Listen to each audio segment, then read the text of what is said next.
माता की, छत्रपति शिवाजी महाराज की जय भवानी, जय जय जय जय जय भवानी,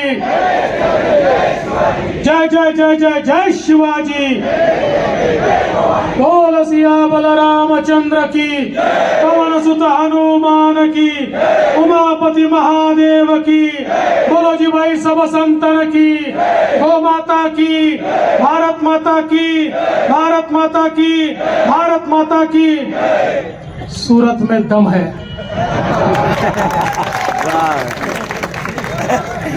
मंचावर उपस्थित मराठी केंद्रीय बाबा,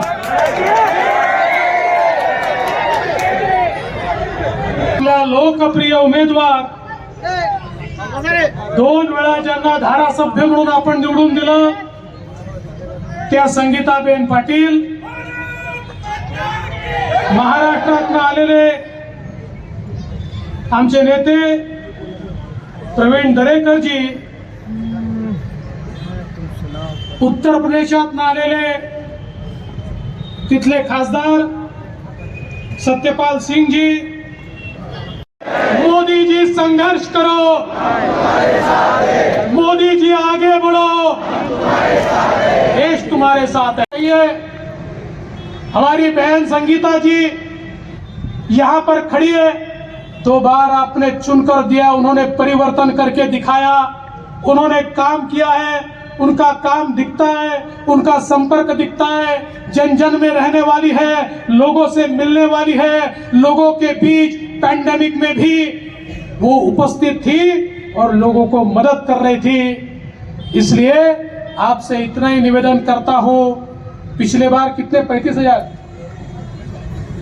32,000 वोटों से चुनकर दिया, कम है भैया। इतना अच्छा काम करने के बाद 32,000 वोट कैसे चलेगा? बताइए कितने वोटों से चुनकर देंगे?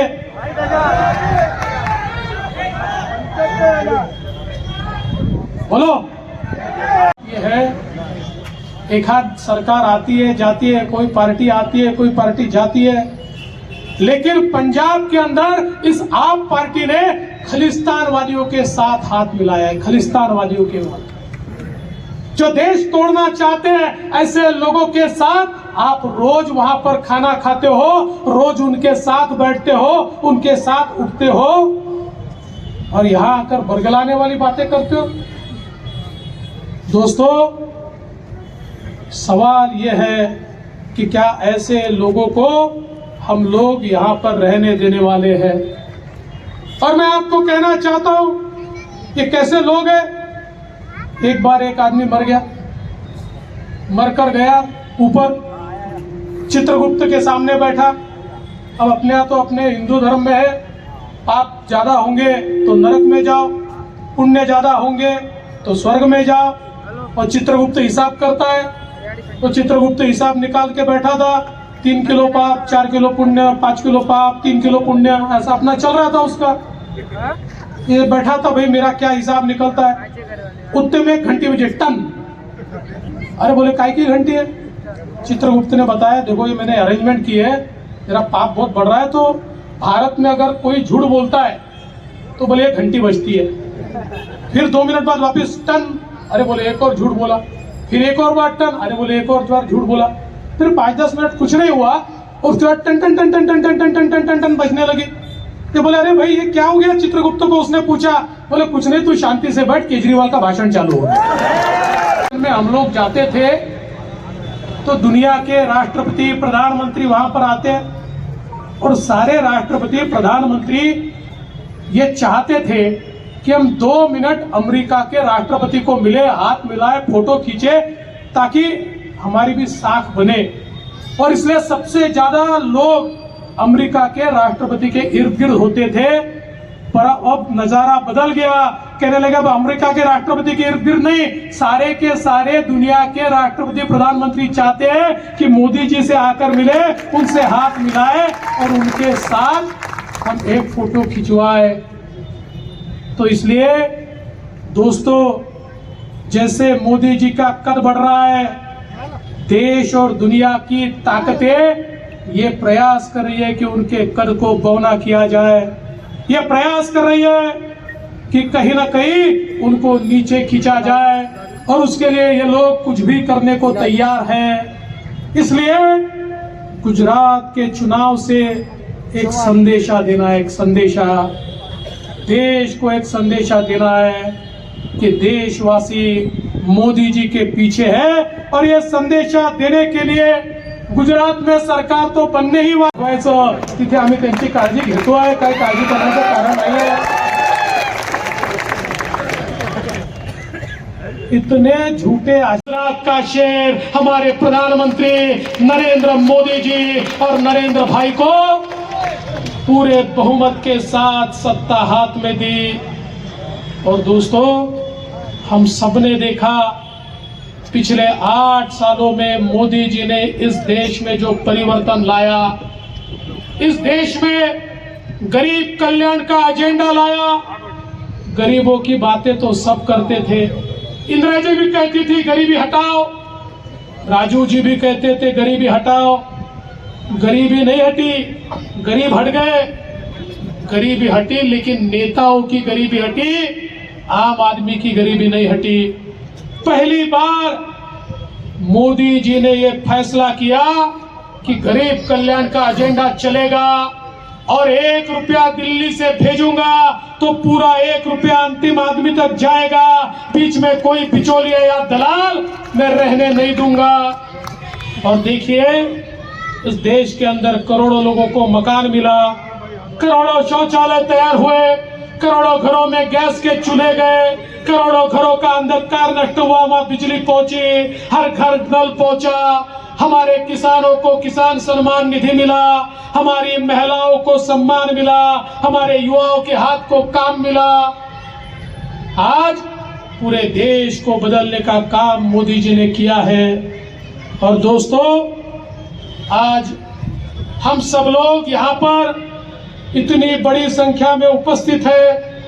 बताइए, 1-1.25 साल पहले अगर हम लोग ये तय करते कि इतनी बड़ी संख्या में यहाँ उपस्थित रहना है, तो क्या हम रह पाते? कोरोना में क्या हम बाहर निकल सकते थे? क्या हम एक दूसरे से मिल सकते थे? क्या हमारी परिस्थिति थी? लेकिन हम धन्यवाद देते हैं मोदी जी को। मोदी जी ने वैक्सीन तैयार करवाई। विचार कीजिए, अगर 135 करोड़ लोगों के लिए भारत में वैक्सीन नहीं बनती और हमको किसी दूसरे देश से वैक्सीन मांगनी पड़ती, अमेरिका के आगे, रशिया के आगे झोला फैलाकर हम खड़े होते, भैया वैक्सीन दे दो, वैक्सीन दे दो, और अमेरिका कहता थोड़ी देर रुको, अभी मेरे लोग बाकी है, पहले उनको वैक्सीन देंगे, बाद में आपको वैक्सीन देंगे। करोड़ों करोड़ों लोग मर जाते, पर हमको वैक्सीन नहीं मिलता। लेकिन मोदी जी एक ऐसे दूरदर्शी नेता है। मोदी जी ये जानते थे कि 135 करोड़ लोगों की जान अगर बचानी है तो इस देश में वैक्सीन तैयार करनी होगी। देश के साइंटिस्ट को साथ में लेकर, देश की कंपनियों को साथ में लेकर मोदी जी ने पूरे दुनिया में उनकी जो पहचान बनी है, जो उनकी दोस्ती बनी है, उसका उपयोग करते हुए दुनिया से रॉ मटेरियल लाया और हमारे यहाँ पर ये वैक्सीन तैयार की। और विचार कीजिए, कश्मीर से कन्याकुमारी तक और कच्छ से अंडमान निकोबार तक हर गांव में वैक्सीन पहुंची और मुफ्त में हर व्यक्ति को वैक्सीन लगी। जिन्हें मेरे भारत को कहां ले जाकर रखा है ये देखिए। आज हम देखते हैं कि कोरोना के काल में 80 करोड़ लोगों को मुफ्त अनाज, कोरोना के काल में 20 लाख करोड़ का पैकेज, आत्मनिर्भर पैकेज, आज ये सारे हमारे व्यापार उद्योग चल रहे हैं उस पैकेज के कारण चल रहे हैं। दुनिया में मंदी है लेकिन भारत में मंदी नहीं है। भारत की अर्थव्यवस्था दुनिया की सबसे तेजी से चलने वाली अर्थव्यवस्था है और अब हम दुनिया में 5वें नंबर की सबसे बड़ी अर्थव्यवस्था बने हैं। जल्दी ही 3रे नंबर की सबसे बड़ी अर्थव्यवस्था हम बनेंगे। ये सारा करके दिखाया मोदी जी के नेतृत्व ने। देखो, कुछ लोगों की आदत ऐसी होती है किसी के घर शादी हो ये नाचने पहुंच ही जाते हैं। आपको पता है साइबेरिया करके देश है, ये साइबेरिया में जो पंछी होते हैं, जब साइबेरिया में बहुत बर्फ जमा होती है, -40 डिग्री का टेम्परेचर होता है, तो ये साइबेरिया के पंछी उड़कर मुंबई और सूरत में आते हैं, और जैसे ही वहां गर्मी शुरू होती है तो उड़कर वापस चले जाते हैं। ऐसे ये दिल्ली के पंछी आए हैं, चुनाव तक रहेंगे, और चुनाव समाप्त होगा तो दिल्ली के पंछी दिल्ली में गुल हो जाएंगे। अरे इनका इतिहास ही ऐसा है। अभी मेरे पास गोवा की भी जिम्मेदारी थी, वहां पर भी आए। अच्छा, इनकी खासियत यह है, ये सुबह उठते एक झूठ बोलते, नाश्ते से पहले 2 झूठ बोलते, खाने से पहले 3 झूठ बोलते, रात के खाने से पहले 4 झूठ बोलते। सवाल आहे राहुल गांधींना की मला सांगा राहुल गांधी, मग आता गांधीजींना माफीवीर म्हणायचं, त्याहीपेक्षा भयानक नेहरूजींनी पत्रामध्ये लिहिलंय, मग आता नेहरूजींना माफीवीर म्हणायचं। अरे राहुल गांधी, तुम्हाला काय माहिती आहे, त्या ठिकाणी अंदमानच्या काल कोठरीमध्ये 11 वर्षापर्यंत अनन्वित अत्याचार सहन करत कोलूचा बैल बनवून त्या ठिकाणी भारत माता की जय म्हणत कोडे खात खात एकही दिवस वीर सावरकर माफी मागत नव्हते, तर उभ्या त्या अंदमानच्या कारागृहामधल्या सगळ्या बंद्यांना सोबत घेऊन त्या ठिकाणी भारत माता की जय म्हणत होते आणि त्याही ठिकाणी बंड पुकारत होते। पण हे तुम्हाला कळणार कसं? हम देखते हैं तो आज हमको देखने को मिलता है। इन्होंने कभी नेताजी सुभाष चंद्र बोस को सम्मान नहीं दिया। नेताजी सुभाष चंद्र बोस, जिन्होंने तुम मुझे खून दो मैं तुम्हें आजादी दूंगा इस प्रकार की ललकार दी थी, और आजाद हिंद सेना लेकर वो निकले थे, और पहला भारत का झंडा मणिपुर के ऊपर जिन्होंने फहराया था वो नेताजी सुभाष चंद्र बोस। वो तुम्हें अपने नेता नहीं लगते, तुम्हारे लिए तो नेहरू और गांधी तक ये देश सीमित है। और इसलिए मोदी जी में और आप में क्या फर्क है? अरे आपके लिए एक परिवार ये पूरा देश है, और मोदी जी के लिए पूरा देश उनका परिवार है। ये परिवर्तन मोदी जी ने लाकर दिखाया है। और इसलिए आज जब हम गुजरात को देखते हैं, जिनसे और कश्मीर की घाटी से जिन हिंदुओं को निकाला और जिनके आंखों के आंसू भी आज तक सूख नहीं पाए थे, उनके लिए 2 आंसू बहा लेते तो भारत जोड़ो यात्रा होती। अरे तुमने तो उनको बाहर निकाला, मोदी जी ने 370 हटाकर फिर एक बार वहां पर उनको जाने का रास्ता दिया। भारत को जोड़ने का काम मोदी जी कर रहे हैं। 370 को हटाकर फिर एक बार कश्मीर को भारत में पूरे तरीके से विलीन करते हुए कोई कश्मीर में अब दूसरा झंडा नहीं लगेगा, केवल भारत का तिरंगा फहरेगा। इस प्रकार की ये जो परिस्थिति मोदी जी ने तैयार की वो भारत जोड़ो कर रहे हैं। भाई आए हिंदी। और गुजरात के लोग बहुत होशियार हैं। हाँ, बहुत अच्छा। ऐसे होशियार लोग हमने कहीं देखे ही नहीं। देखो, जब देश को स्वतंत्रता मिली तो महात्मा गांधी जी ने सबसे पहले कहा कि अब देश स्वतंत्र हो गया, अब कांग्रेस की कोई आवश्यकता नहीं है, कांग्रेस को विसर्जित कर दो। बोला था ना, म्हटलं होतं ना महात्मा गांधींनी, कांग्रेस विसर्जित करा।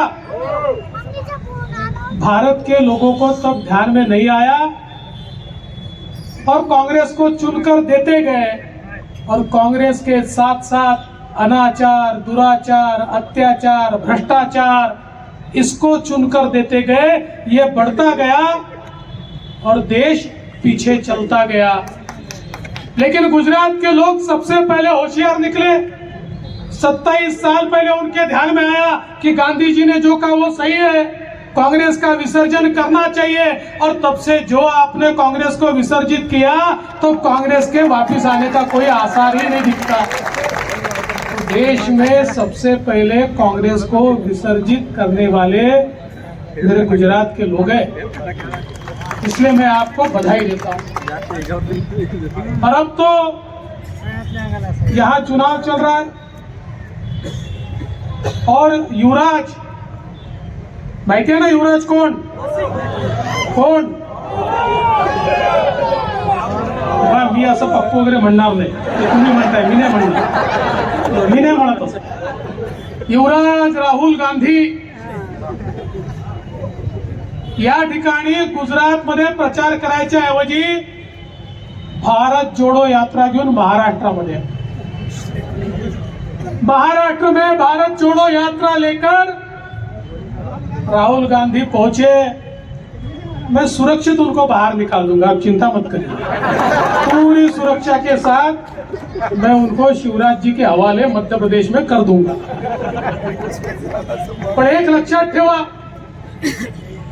ही भारत जोड़ो यात्रा नहीं है, विरोधी पार्टियां जोड़ो यात्रा है।